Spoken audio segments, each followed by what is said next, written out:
Hello दोस्तों। तो आपका स्वागत है मास्टर जी प्रोग्रामिंग वीडियो ट्यूटोरियल्स में।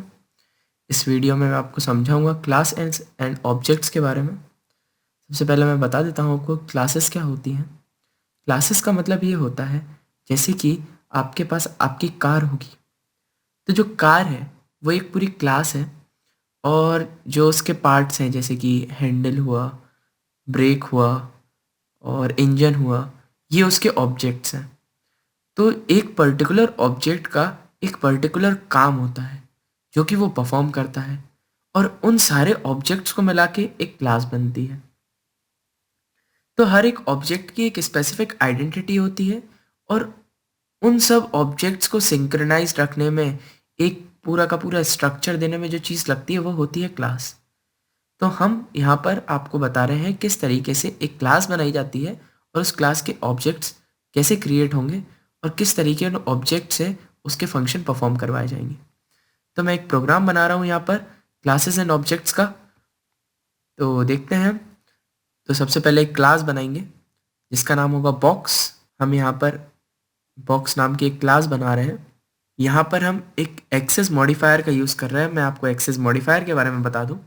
एक्सेस मॉडिफायर का मतलब ये होता है कि जो हमारे क्लास के मेंबर्स हैं, या डेटा मेंबर्स हैं, या मेमो फंक्शंस हैं, वो कहाँ कहाँ पर यूज़ हो सकते हैं। पब्लिक का मतलब है वो हर जगह यूज़ हो सकते हैं। और दो और होते हैं इसके अलावा, एक्सेस मॉडिफायर्स कहते हैं जिन्हें, या एक्सेस स्पेसिफायर्स भी कह सकते हैं आप इन्हें। Public, private and protected.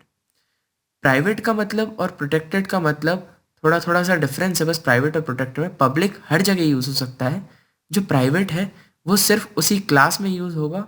और फ्रेंड फंक्शन उन ऑब्जेक्ट्स के उन मेंबर्स या डेटा मेंबर्स को यूज़ कर सकते हैं जो कि प्राइवेट है, सिर्फ फ्रेंड फंक्शन। और जो प्रोटेक्टेड होता है वो मेंबर्स या डेटा मेंबर्स जो कि इनहेरिटेड क्लास में भी यूज़ हो सकें, वो प्रोटेक्टेड एक्सेस मॉडिफायर्स के नाम से दिए जाते हैं। तो ये तीनों में छोटा मैंने बेसिक डिफरेंस बता दिया आपको।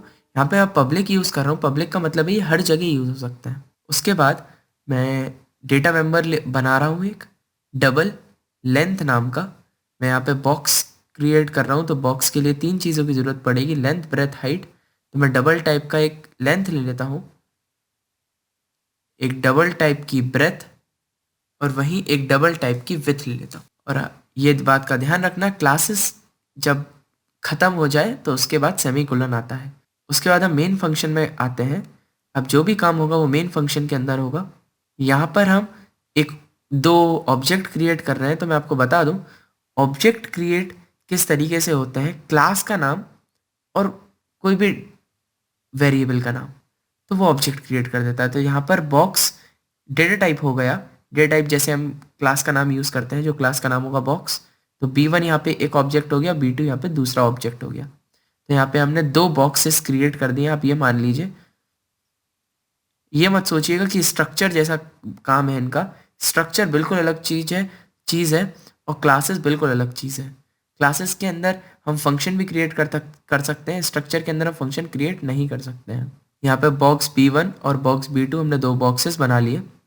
अब जो B1 है उसकी लेंथ यहाँ पर मैं लिख रहा हूँ, B1 dot length. Box B1 जो है उसकी लेंथ यहाँ पे मैंने इनपुट कर दी है। पहले B1 की ब्रेथ, B1 की लेंथ और B1 की विथ, यहाँ पर मैंने तीनों चीज़ें इनपुट कर दी हैं यूज़र से। यूज़र ने नहीं, यहाँ पे प्रोग्रामर ने ही डायरेक्टली इनपुट करा जा रहा है। और फिर B2 बॉक्स जो है उसकी लेंथ इनपुट कर देता हूँ मैं।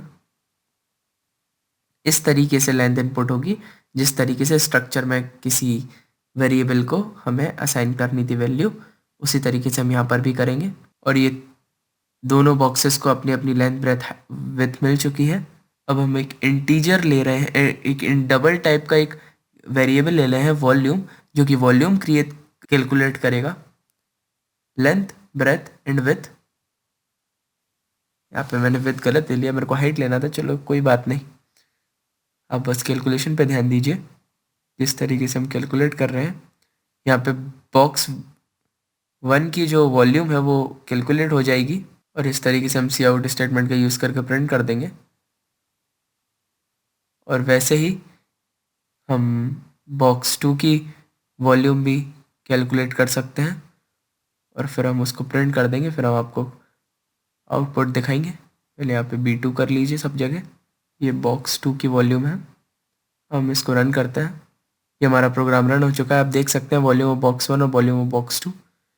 तो ये था एक सिंपल सा प्रोग्राम जिसमें मैंने आपको समझाया किस तरीके से ऑब्जेक्ट्स को क्रिएट करा जा सकता है। तो थैंक यू। मिलते हैं नेक्स्ट वीडियो में जिसमें आपको मैं समझाऊंगा कुछ और एक्सेस मॉडिफायर्स के बारे में।